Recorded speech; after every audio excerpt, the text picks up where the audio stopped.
It is no show place, this town. Not wealthy, not well known. Before what happened here in December 1944, or even since. For 7 days, history paused at a crossroads in this Belgian Ardennes village and then passed on.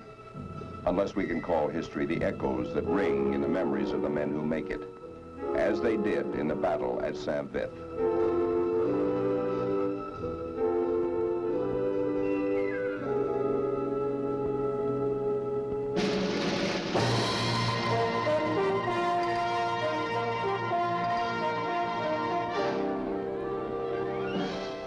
Not much time for sleeping, eating at irregular hours. The fact was that everyone and every unit was fighting for its own life. You're going to get it, sub. Maybe this is it. Colonel, a C battery is firing at 150 yards. Cold. When you're cold, you stay cold. There's no way of getting warm. We've got no orders to retire. Und es war nicht möglich, etwa St. Vith meinerseits vom deutschen Angriff hier auszusparen.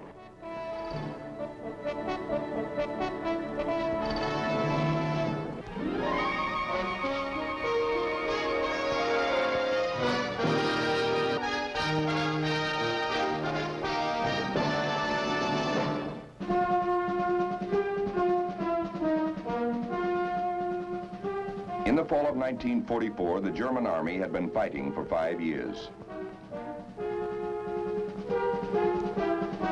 Allied confidence was high, its strength overwhelming, and the halt in its sweep across Europe at the German frontier regarded as temporary.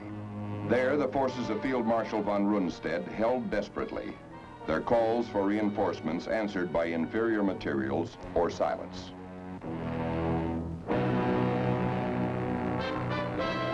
General Siegfried Westphal, von Rundstedt's chief of staff, recalls these days on the Western Front as the most uneasy he had spent, until the day in late October when he learned the reason for the stubborn silence of the Wehrmacht High Command. Hitler received us and informed us that he was planning a large-scale offensive in the West in the near future. We were going to receive 20 infantry divisions and 10 panzer divisions, newly and completely equipped, and the land operations would be supported by at least 3,000 fighters. The target of this operation, which was to be initiated in the area west and south of Cologne, would be the capture of the fort of Antwerp. 3 German armies would launch the massive counteroffensive to split the Allied forces and capture their best port of supply, Antwerp. What would end as the greatest pitched battle ever fought by American troops, the Battle of the Bulge, would burst without warning on a quiet sector on the First Army front. In December 1944, it was held in the north by the 2nd and 99th Divisions, by the veteran exhausted 28th and the 4th Divisions to the south, and by the newly arrived 106th, thinly spread at the center. Conditions were fairly miserable. It was intermittently raining and snowing. We were relieving the 2nd Infantry Division. We, as a brand new, young, inexperienced division, were being moved into their position to take up the defense of that particular sector. We were introduced sort of ironically, as I now recall, because most of the battle-tested veterans of the 2nd Infantry Division kept talking to each one of the units of the 106, talking about what a country club area this was to be. You would hear perhaps some few shots fired each day. I am Thomas J. Riggs, Jr. I was the division engineer of the 106th Infantry Division. I'm Lieutenant Colonel Oliver Patton. In December of 1944, I was a 2nd lieutenant in an infantry company of the 106th Division. The division landed in France and went into the line and straddled the German-Belgian border about the 9th of December, 1944. Looking back on it now, I think probably the division was just about as green as I was, and you couldn't be much greener. I was a 2nd lieutenant just out of Fort Benning. The supervision of all preparations was in the hands of von Rundstedt, Commander-in-Chief West. Participants in the attack were the 6th SS Panzer Army under SS Group Commander-in-Chief Dietrich on the right, the 5th Panzer Army under General of the Panzer Force von Manteuffel, and the 7th Army at the left wing under General Brandenberger for coverage in the south. While the operation was being prepared, it was important above all to keep this a secret from the Allied forces. All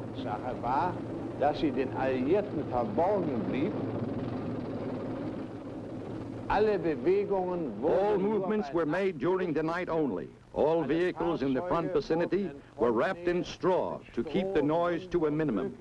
But nobody could predict how the situation would develop by December 16th.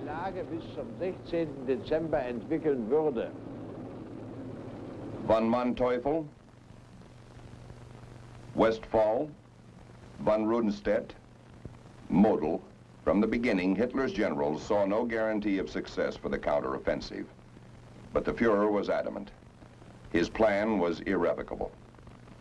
Its key elements were surprise, speed, and to prevent Allied air cover, bad weather, as specified in this basic order from the Wehrmacht High Command. The operation will take place only under favorable weather conditions. These will be ordered by the Fuhrer. These sentences induced me to call up headquarters and ironically inquire whether Hitler was now ordering the weather, too. Anfrage beim Hauptquartier, ob Hitler nunmehr auch das Wetter befehlen würde. The weather did take sides. It was a harsh, confusing enemy to Combat Command B of the 7th Armored Division under General Bruce C. Clark. But the weather was a close ally of 5th Panzer Army Commander General Hasso von Manteuffel. General, I'm reminded of December 1944 when you and I saw these beautiful green and quiet hills, all covered with haze and mist and turning into rain and mud and snow. And I can't help but think how weather played a very important part in that time, as you knew so well. Yes. Ich darf daran erinnern, dass es ja ein Hauptplan war von Hitler. It had been Hitler's plan to start the offensive only during bad weather. And during the days prior to the attack, the weather actually was bad. So that the German High Command was afraid it might change to clear winter weather and blue skies, in which case your aerial combat forces might have stopped the attack in its very early stage. In fact, the weather on December 16 was just as you described it now. Visibility was bad. The advanced artillery observers, for instance, would have not been able to make out individual targets on the hills. Man konnte nicht sehr weit sehen. Die vorgeschobenen Beobachter der Artillerie hätten beispielsweise nicht oben einzelne Ziele auf den Höhen erkennen können. But over there, as you will agree, the riflemen had fields of fire. The tanks were also able to recognize their targets at a distance of 2,000 meters. I therefore started the attack very early, at 5 a.m., as you know, to take advantage of the darkness and the bad weather, which would enable us to advance far into these hills you can see here, typical Ardennes terrain, by noon. Auf diese Höhen, die wir hier auch sehen, alle, das ist ja typisch für die Ardennen, dass wir da schon angelangt sein konnten.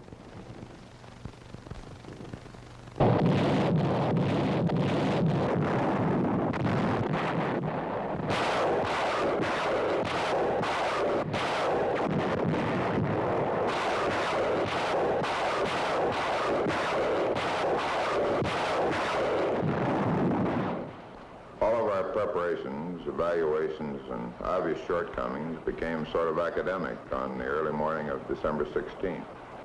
In this supposed very quiet sector, we suddenly found ourselves hit with an immense artillery barrage that included calibers of guns up to railroad carriage type, landing in all sectors, including the Division CP and Vith. Immediately after this barrage lifted, it probably lasted about an hour, I started to get reports from my various companies, each one of which was attached to each of the 3 infantry regiments of the 106th Infantry Division. These reports were excited. They were, however, objective. They showed that we were being hit by a fairly massive force. In the 28th Division's area to the south, the opening guns of the offensive aroused the commanding officer of the 112th Regiment, Colonel Guston Nelson. I immediately jumped out of the bed, ran downstairs, and rang up division headquarters, which was then about 40 miles away at Wiltz. And I got a sleepy major on the phone. I asked him what was going on in the honeymoon sector, and he said he didn't know. And I said, you better find out. I said, there's either a major attack or a raid-in force going on there, and artillery's coming in like the very mischief.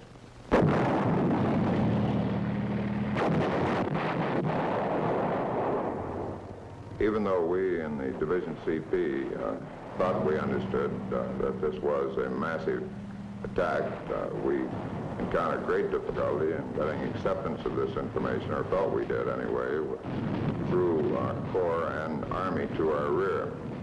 I really believe that they thought that we were a young, untried division and were slightly excited.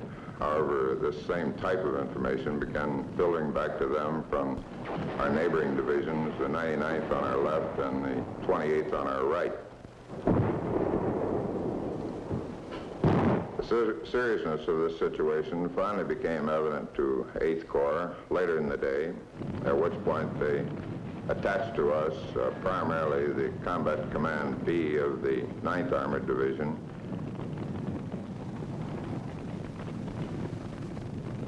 Combat Command B of the 9th Armored Division was led by General William Hogue, who was preparing an attack in the north that morning when his new assignment reached him. I then went to St. Vith and reported to General Jones, commander of the 106th Division. He told me that there was an attack all along his front and that 2 of his regiments were partially surrounded to the east of St. Vith. He did not have a very clear picture as to the nature of the attack, but said it was rather strong. He directed me to move to St. Vith as soon as possible.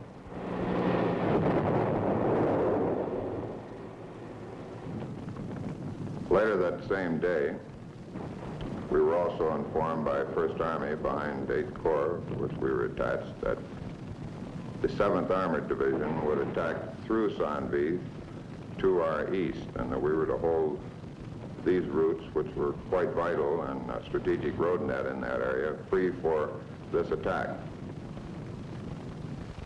This promised attack, or counterattack, by the 7th Armored Division through our position is very critical because it influenced all of the division's decisions from there on out. Since the 7th Armored Division was to counterattack through Colonel Riggs' position to the east, General Hogue was instructed to attack to the southeast when his armor arrived. There, another regiment of the 106th was cut off. But the 7th Armored Division was headquartered some 60 miles away to the north in Holland. And there was little urgency in the cry for help that finally reached his commander, General Robert Hasbrook.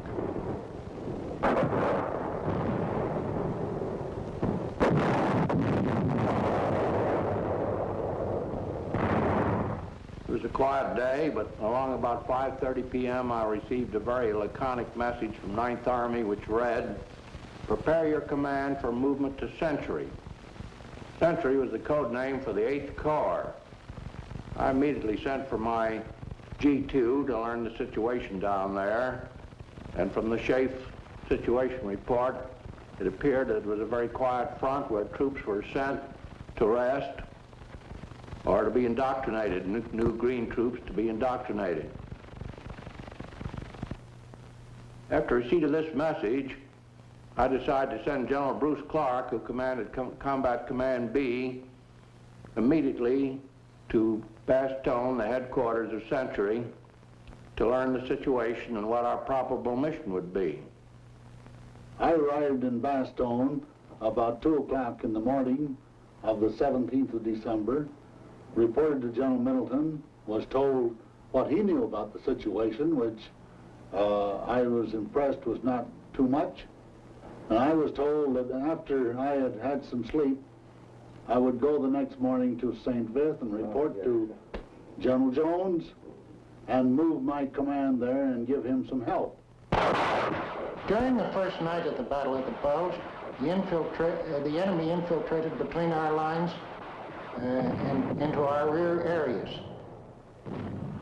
We didn't see very many Germans. Of course, now we know that they were moving in on both sides of us, that we had been almost cut off. Since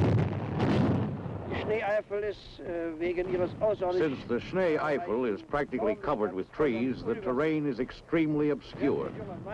The young soldier hears fire from the right, from the left, behind him, and in front of him. Some people advance, others go back.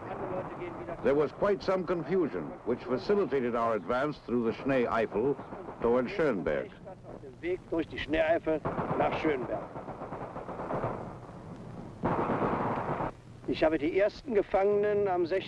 I met the first prisoners at noon on December 18th, on my way from the northern part of the Schnee Eifel via Bleialf to Schönberg. I must say they seemed rather confused. The questioning of young people confirmed that this was a division which apparently had been newly assembled, or at least contained a great number of men with no war experience. Oder zumindest mit einer großen Anzahl von kriegsunerfahrenen Leuten hier in Stellung war. Zwar war die Operation planmäßig angelaufen. The operation had been initiated according to schedule. The 7th Army, attacking from the Eifel front, gained a considerable amount of terrain. The 5th Panzer Army, advancing north of the 7th Army, had also gained some ground, especially since they had apparently managed to surprise the Americans along the entire front. Anscheinend auf der ganzen Front gelungen war. On the morning of the 17th, word reached St. Vith of a German penetration coming from the east toward Colonel Riggs' position. The division commander asked me to set up, ordered me, as a matter of fact, to set up a defense line astride the Schoenberg-Sanvith road to hold that road for the promised counterattack of the 7th Armored and as an escape route for our 2 infantry regiments to the front. The armor that might have relieved Colonel Riggs, General Hogue's combat command, had passed through St. Vith at dawn heading southeast on its mission to attack Winterspelt. The 7th Armored Division had left Holland before dawn, but its destination was Bastogne. There, General Hasbrouck arrived well ahead of his columns, only to learn that the trouble was somewhere else. I proceeded from Bastogne to St. Vith and joined General Clark, who had arrived there sometime previously, and we found the situation rather desperate to the east of St. Vith. Smoke and noise coming from the woods about 2 miles east of St. Vith indicated German tanks were there, and the only American troops between these Germans and the town of St. Vith was a company of the 168th Engineers of the 106th Division. Well, I arrived at St. Vith at 10:30 in the morning, and General Jones needed help. Yes. Then the problem was to get my command that was marching behind me turned off at Bielsheim to come to St. Vith.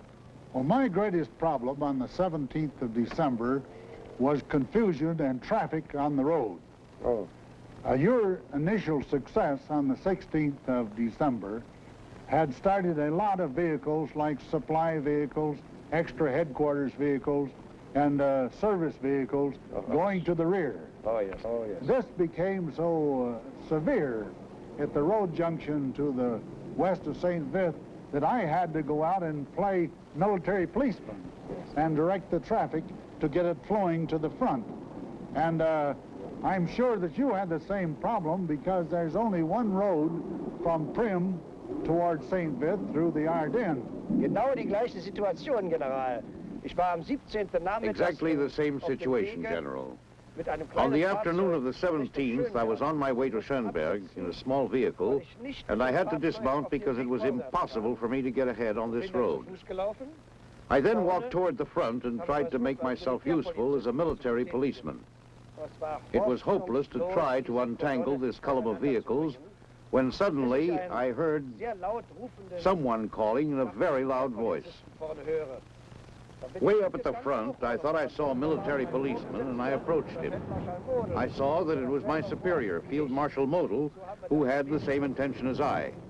So we continued our efforts together and tried to separate the column, but until nightfall on the 17th, a certain confusion and perplexity remained, since we were not able to separate the vehicles. Of course, General, you realize as well as anybody does that battle is organized confusion. Yes. Or at least the job of the general is to see that the confusion is not too disorganized. One human element in the confusion was 7th Armored Division Private Bill Dassinger. Sometime in December, we were going down this country road, and all of a sudden we come upon this great confusion. Jeeps, trucks, men, equipment, going the opposite way. Well, you stop to think, what are we getting ourselves into?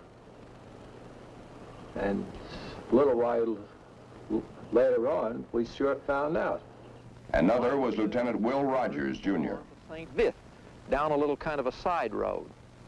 Now, at this particular time, the roads were jam-packed with traffic, all kinds of vehicles coming out of St. Vith. And we had to fight our way very slowly, mile after dreary mile, against this one-way stream of traffic. We arrived at a little town of Poteau, which is a little crossroads Belgian village of about, 10 or 12 small Belgian village farmhouses. 7th Armored Division Colonel V.L. Boylan was returning from Paris after a 3-day pass. We came back in a Mercedes sedan, which belonged to the commanding general at the time. And when we hit a crossroad where we would cut north to Holland to rejoin our units, we saw an armored column moving south and cutting to the east. It looked familiar, so we dismounted, went over and talked to the military police, and found out it was our own division. Nobody would tell us where it was going, so we decided to follow it. The armored columns, like hundreds, thousands of other troops and vehicles on the 17th of December, was approaching St. Vith, Belgium. Converging from every direction, some came in pain and panic, some in cheerful confusion, some in desperate urgency. From the east, battered remnants of the 106th fought back toward friendly lines. From the south, units of the 28th Division were withdrawing before assaults of a magnitude no one could explain. And from north and west, the 7th Armored Division struggled on. Their arrival awaited with mounting impatience by General Clark in St. Vith. Why this particular town? Why St. Vith? Ja, das ist schon erklärlich. St. Vith ist an und für sich ein sehr kleiner St. Vith is really a very small place, and then it gained this tremendous significance. When planning the attack on St. Vith, we knew that it had to be captured at all costs, since it represented a traffic center, a junction of many, some 6, 8 roads, which cannot be bypassed. St. Vith had to be taken because all reserves which tried to attack the northern flank of my army, or the 6th Army in the north, had to come through St. Vith, just as you did. We were therefore very conscious of the importance of St. Vith and had planned its capture on the 17th of December. Waren wir uns der Bedeutung von St. Vith sehr bewusst und hatten in meine Rechnung eingestellt, es am 17th December, St. Vith zu nehmen. And I proceeded to leave and to join my unit at St. Vith. Unfortunately, I was unable to join it that night. We were shot off 2 of the roads and returned and left early the next morning. And I saw that we couldn't get on to Saint-Vith that night. So we went to sleep in a hayloft over what was apparently a dairy. The rest of that night was spent still waiting for the 7th Armored Division and reinforcing our position. General Clark formed a defense east of Saint-Vith as fast as the troops arrived. They were fed piecemeal into this defensive line. And I fed them into the point of the horseshoe, which was being held by Colonel Riggs and others to the east of St. Vith. This went on practically all during the afternoon and night, and all of my troops didn't close into the St. Vith area until 3 o'clock the next morning. Sunday night, we were fighting desperately to get ourselves in a horseshoe arc position around the town. This area was the nearest to the enemy, the eastern approaches, about 2,000 yards east of the town. American troops under the command of the 7th Armored Division attempting to hold the town away from them. I am Colonel Don Boyer, United States Army, at that time Major 38th Armored Infantry Battalion, 17 December 1944.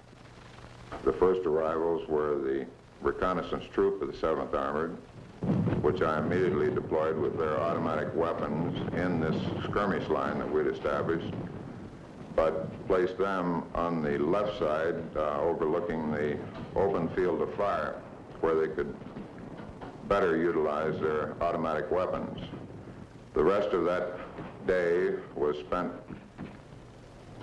assembling any other support we could find.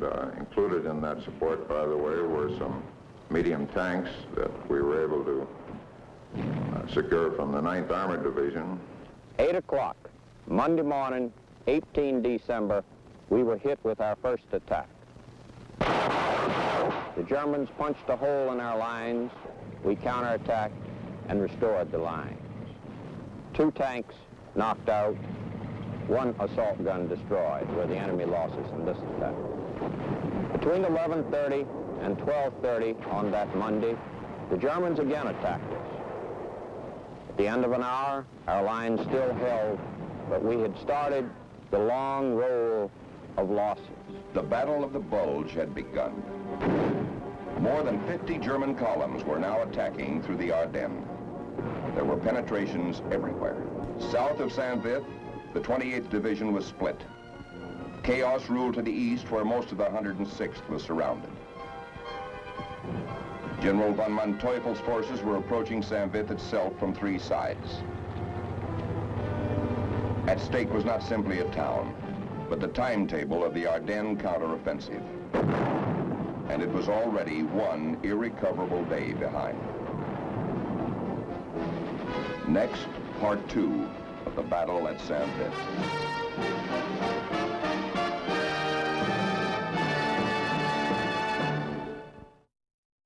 On the 18th of December, 1944, the conflict that would become the Battle of the Bulge was 2 days old.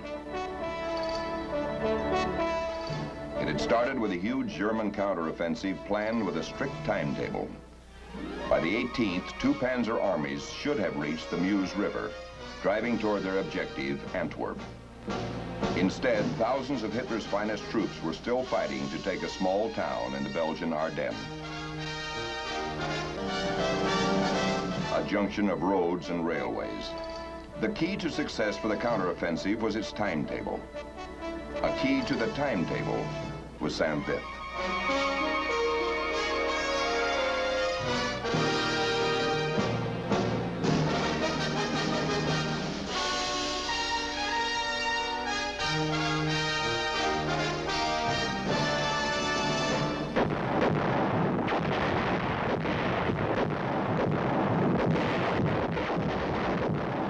At dawn on the 16th, the massive German assault had achieved its first object, surprise.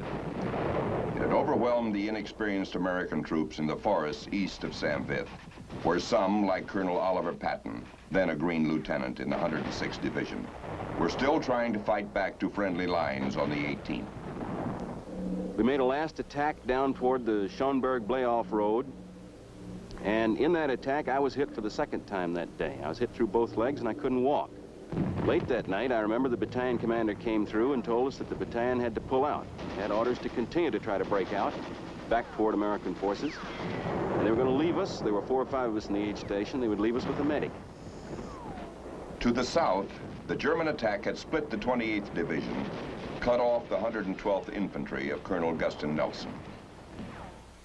That afternoon, I received orders from division, which was then at Bastogne, to fall back on Trois-Rivières and fight stiff delaying action, direction Bastogne. I knew that this was impossible. The German attack in this sector was being made by troops of the 5th Panzer Army.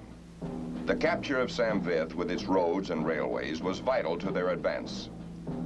They had been expected to take St. Vith on the day before with little resistance, and on the 18th, their commander, Veteran General Hasso von Manteuffel, came up himself to see what was delaying their advance. Ich vermutete, dass es sich doch nur einzelne.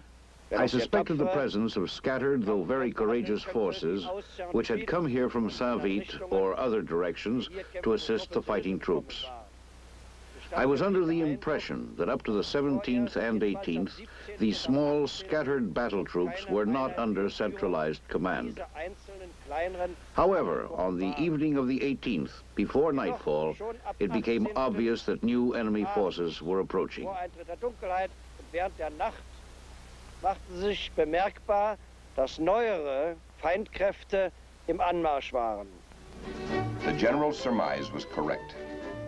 But American intelligence of the size of the German attack was still so limited that some units of the 9th and then 7th Armored Divisions hastily strung out to extend the American defenses from the original roadblock to a long horseshoe line, were still unaware that even a little crossroads like Poteau could be vital. There, most troops had already withdrawn when Lieutenant Will Rogers, Jr. woke on the morning of the 18th to word that a German tank was in the street below. So we raced around to my Jeep to get this bazooka, and the rest was sheer Laurel and Hardy. We couldn't get the strap off because it was covered with mud. Finally, we fought and got the bazooka unstrapped, and then we got it tangled up in some camouflage netting. I was so excited that when I grabbed for the rockets, I took them out and they dumped and fell down into the mud. Finally, we got everything all set, went down to the edge of this long hedge, and here was a German tank, very thankfully waiting, just right there, waiting for us. We got the bazooka all set, started to fire at this tank, nothing happened. We'd forgot to wire the terminals properly. Finally, we got the terminals wired. We got off one shot at this tank. Big explosion by the tank, but we couldn't see any result. However, the German officer in the tank closed down the turret and slowly backed down out of this little Belgian town of Poteau. The significance of any threat to the defensive horseshoe was clear to the man who was building it, 7th Armored Division Commander General Robert Hasbrook. Early on the 18th, I received bad news. The crossroads town of Poteau, which lay to the left rear of General Clark, up at St. Vith, had been captured by the Germans. Since there was a road leading from Poteau directly to General Clark's rear, it was imperative that this be recaptured at once. Accordingly, I ordered CCA, my division reserve located at Biho, to proceed immediately and recapture Poteau. The northern front of St. Vith's defenses was being held by the 7th Armored Division's Combat Command B under General Bruce C. Clark. It became apparent that a command post in the town of St. Vith was too far forward. And so in the afternoon, I sent my aide back around to the vicinity of Krombach to find a place where we could move and move into a room where there were tables and chairs a place for messengers and liaison officers to park, a room that could be blacked out so we could use it at night. The 19th of December was characterized by strong probing attacks by the Germans all around the defensive horseshoe. Most of these attacks were about one company in size and were apparently looking for a soft spot. On the southern front of the horseshoe, Combat Command B of the 9th Armored Division found itself backed up against a deep railroad cut and embankment which could not be crossed. Its commander, General William Hogue, fought side by side with General Clark throughout the rest of the battle.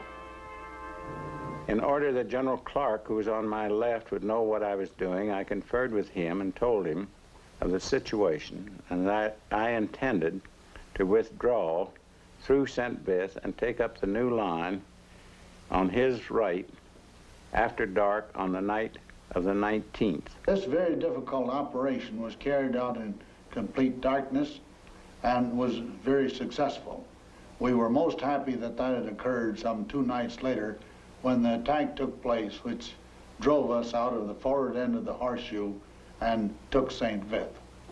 As the morning of the 20th dawned, we of the 7th Armored felt pretty lonely. We had enemy on all sides and on our rear.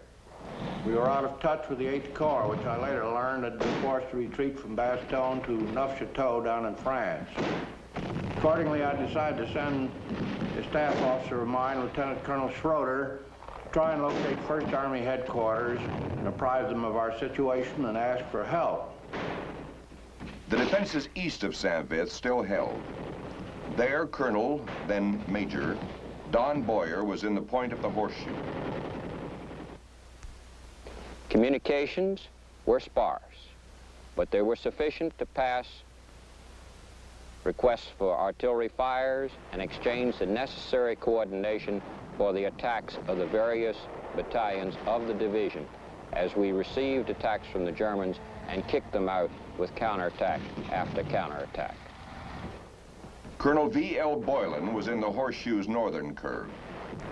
I can't recall too many details at that time of specific attacks because it seems that they went on around the clock. And the battlefield is an extremely lonesome place. It's not milling with people. You don't see much. You hear things, tanks blowing up, artillery, small rounds, and things like that. For a private like Bill Dassinger, the battlefield was everywhere. Minute by minute, things change. I only know what it is to be in just that little hole. Maybe a squad or two around us. That's all we know. We know that little bit of territory that we have. You were constantly getting rumors. I remember one time we heard that the brightest spot on the Western Front was St. Vith. Many men believed the rumors that different units had pulled out and in turn were panicked. I remember reading one of Jim Thurber's book stories, which is entitled The Day the Dam Broke. And it seemed so apropos to this situation that I ask every member of my staff to read that book and take it to heart. Continued attacks went on during the day on both of the Combat Command Bs, and my G2 towards the end of the day told me that we had prisoners of war in our prisoner of war enclosure who were identified from 5 German divisions. This seemed impossible to me, but later events proved it to be correct. The defensive horseshoe was now a good 25 miles long, reinforced by Colonel Nelson's regiment that had lost touch with its division. But the line was being pounded from a horseshoe into a fortified goose egg. Lieutenant Patton knew why. He was riding wounded on the hood of a jeep, driven by a German officer back toward a German aid station. There were 2 things going on that road that even a lieutenant as green as I was could add up and make sense out of. First thing, of course, was the number of troops moving west along that road, infantry on either side of the road, and the other was the number of vehicles coming down. Tanks, trucks, flak wagons, cars, and they were the biggest tanks I'd ever seen in my life. Every time one of those tanks would go by, I'd look at it, and Lieutenant would lean over and look at me and grin. As I occupied my positions here on the east, on the night of the 20th, 21st, snow flurries in the air, all of us with frostbite, some with frozen fingers and frozen legs, to our front, to our right flank, to our left flank, all night long. We heard the noise of trucks and the noise of tanks moving into position.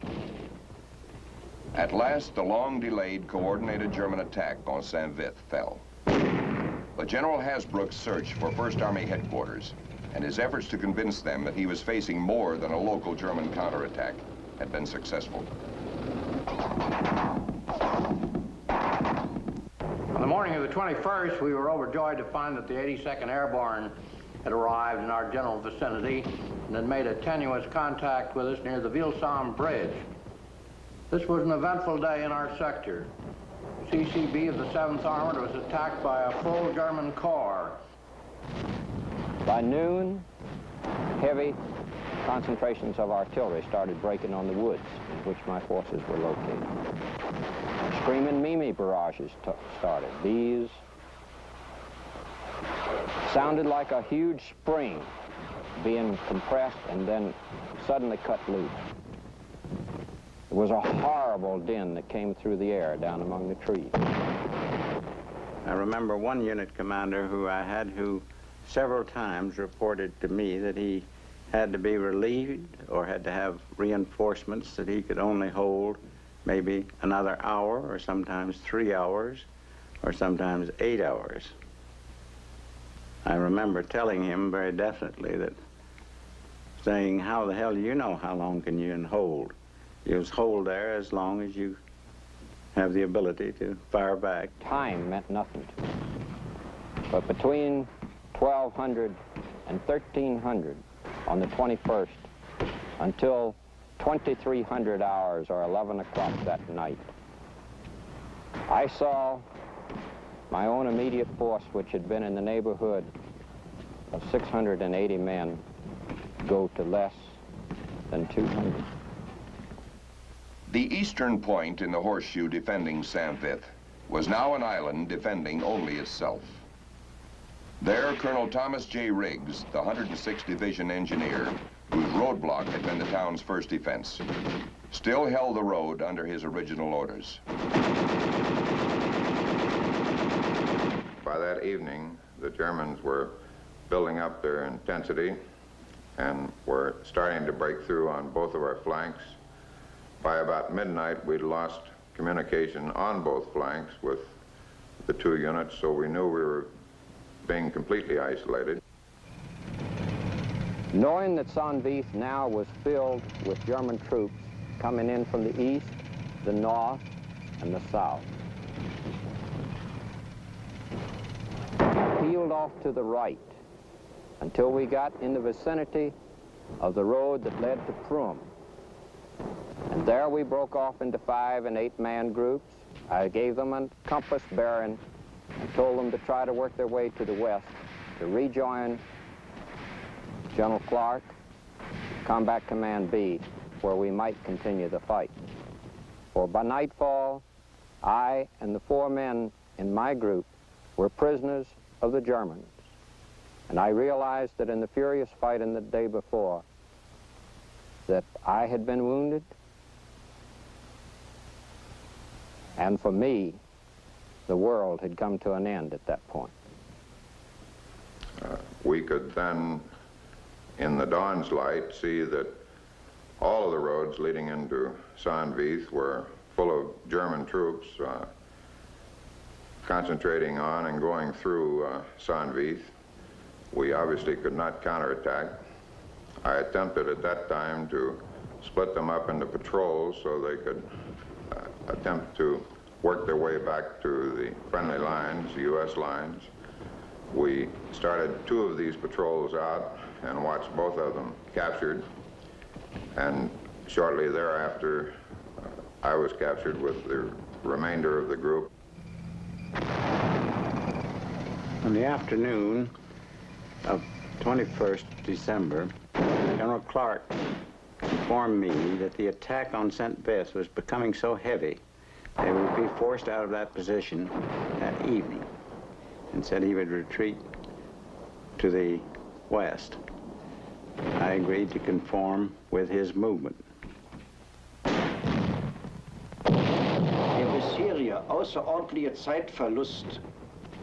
The tremendous delay we had suffered so far in my schedule left its mark on the whole Army, in the Central Corps as well as in the southern sector. Deshalb waren meine Anstrengungen bis zum 22. Dezember dahin gerichtet. Until December 22nd, therefore, my efforts were concentrated on the coordination of the attack on St. Vith. In other words, the cooperation of all arms, the infantry, the storm guns, the artillery, the tanks, in a final attempt to take St. Vith. Und Sie sehen, wie groß die Schwierigkeiten waren, diesen Angriff zu koordinieren. Das ist dann erst am 21. und 22. gelungen, sodass wir dann St. Vith endgültig in Besitz nehmen konnten. Aber der Zeitverlust war groß und daher die Bedeutung Ihrer Verteidigung von St. Vith. As I remember the 22nd of December, I remember it as a day of mud and rain and considerable confusion. As you pressed your attack in the morning of the 22nd against our new defensive line in the Kronbach area, our forces were driven back, and at the same time, pressure from the north and the south was applied against our flanks. So as a result, by the night of the 22nd, our force was back pretty much in a semicircle around the town of Komanster. It should be pointed out that when the men were dispersed on the ground, they were like the fingers of a hand. And as they withdrew, as I later pointed out to them, they gained strength by coming back, as the fingers would, in forming a fist. This gave them strength and coordination. Komanster would be the last defense. From there, General Clark immediately sought an escape route to the west, a dirt road through the woods to Vielsalm. And although the Battle of the Bulge would last for another month, its turning point had been reached. The defense of places like St. Vith had given the Allied armies what they needed, time to rally and regroup. Next morning, the skies were clear. The ground, which had been a sea of slush and mud that would have mired hopelessly the withdrawal of 23,000 men and their thousands of vehicles, was frozen hard.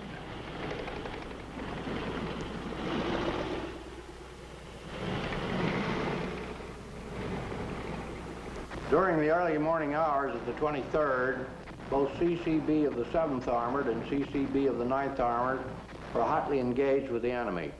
It was difficult for them to disengage, but also during the day, the 82nd Airborne was attacked from the south. I finally sent a message to General Clark and General Hogue, telling them that it was imperative that they start their withdrawal. Because if they did not start now, they'd be withdrawing into a bunch of Germans instead of into the ranks of the 82nd Airborne Division. There was no time to issue formal orders or orders under code.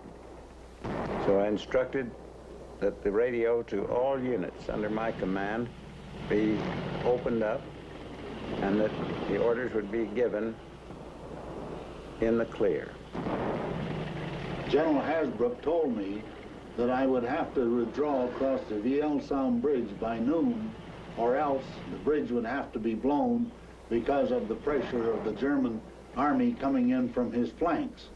And I directed that the withdrawal would start immediately, and the plan would be that they would withdraw down the dirt wood road on a first-come, first-served basis. This required that I personally direct traffic at the crossroads at Komanster. So I started the battle as a military police, and I ended the battle as a military police. But of course that was necessary. I met Bruce Clark in the town where he was directing traffic at the time, trying to ease the confusion of the milling vehicles passing through. We went into position around the town. The withdrawal started at 7 a.m. and went on constantly throughout that day. It went very smoothly, the covering forces operated efficiently, and only one unit had trouble. That was Task Force Jones on the southern flank, the last to withdraw. So the American column passed through these little towns of Biho and Bovigny, and as they did, they became part of Task Force Jones, which was the rear guard of the American unit coming out of Saint-Vith. And my little platoon became part of the rear guard of the last unit out of Saint-Vith. As we fell back onto the road to Sam-Chateau, I found it choked with vehicles from a task force of the 7th Armored Division. We attempted to work our way through these vehicles to find out what the trouble was, and we found that there was a burning tank in Sam-Chateau and that the Germans had apparently come around behind us with an anti-tank gun. In the meanwhile, someone had discovered a side road up a sort of a side canyon that went up this high mountain beside this Somme River. And just then, a beautiful thing happened. A full, bright moon came up over the hills. We went up this side road and then across country, and in one place we had to detail some of the tanks of the 7th Armored Division to pull the wheeled vehicles over a highland swamp. And about 2 o'clock in the morning, we finally wound up behind the 82nd Airborne lines. Mile after mile, and we came out through the snow, this brilliant, beautiful moonlight night, and then we saw another wonderful sight. About every 100 feet or so, we saw a man in a white parka standing there, and that was the 82nd Airborne. And we came out through the 82nd Airborne Division, out of the Battle of the Bulge, out of Saint-Vith, and that was Task Force Jones. We were the tail end of the rear guard of the 7th Armored Division. I climbed up the slope in there where I was greeted by General Hasbrouck, drawn, tired, out on his feet, but still the type of a commander standing there with his troops till the very last minute, threw his arms around me and said, "Boylan, thank God you got him out." And toward the end, I figured that I got practically no sleep for the last 72 hours before reporting to General Hasbrouck behind the 82nd Airborne lines. I wished him a Merry Christmas. It was the day before, but I wished him a Merry Christmas. But to us, it was just a big step to get home. I was and still am proud of the men and officers of the 106th Infantry Division with whom I went through such a dreadful bath of blood during this action. I was so proud, as a matter of fact, that I returned to that unit after escaping from prisoner of war camp some 28 days later. Es ist der Krieg der kleinen Leute. It is the war of the small men, the outpost commanders, the section commanders, the company commanders. Those were the decisive people here, who were responsible for success or failure, victory or defeat. We depended upon their courage. They could not afford to get confused and had to act according to their own decisions until the higher command was again in a position to take over. I believe I can say, and I have the right to make this judgment, that the Germans did this admirably well. At the same time, however, I am also convinced that this was the case with the American forces, who, after all, succeeded in upsetting the entire time schedule, not only of the attacking unit in Saint-Vith, but also of the 5th and 6th Panzer armies. That is a fact which cannot be denied. Just 1 month later, in January, you can imagine how we felt, the satisfaction of regaining what we had been forced to lose. There was snow on the ground. Small road leading down to the right, a few farmhouses and trees, and St. Vith itself. No movement, no noise, no dogs, no smoke, lifeless, flattened. Such is the rush of history that Saint-Vith, Belgium, is almost lost in it now. But not in the memories of those who made history there that winter, or those who must take life up again when history is past. Und dann sind wir wieder. And then we came back, one by one. The first to return were my father and my elder brothers. But when we came back, things weren't over yet, by far. Everything was destroyed here. That wasn't too bad. Somehow children don't care too much for material values. But the destroyed tanks were a horror. Everywhere, sometimes there were still burned bodies inside. Soldiers, Germans, Americans. And when we were playing sometimes, or ventured into the woods, which was very dangerous, when we tried to jump across a trench or something, suddenly we were startled with horror because there was a body lying in there. But gradually things came back to normal. Accidents were less frequent, and in time they were forgotten. And then it went on like that, and in spite of everything, we grew up and became strong. But still, something has remained. Sometimes when one talks about it, it comes back to one's memory, how awful it is. Wie schön es ist. Und ich denke, dass es sehr schwer ist für ein Kind. Well, one of the things that's always bothered me most about the Battle of Vith is that a number of heroic actions went unrecognized and unrewarded. Of course, there were a good many Silver Stars and Bronze Stars awarded because I had delegated that authority to my commanders, and they carried them in their pockets and were authorized to put them on the man at the time. But the higher decorations, which many deserved, were not forthcoming because the sworn statements of witnesses were hard to get in the heat of battle. Afterwards, the witnesses were gone in some cases, and in others, the act was forgotten only too soon.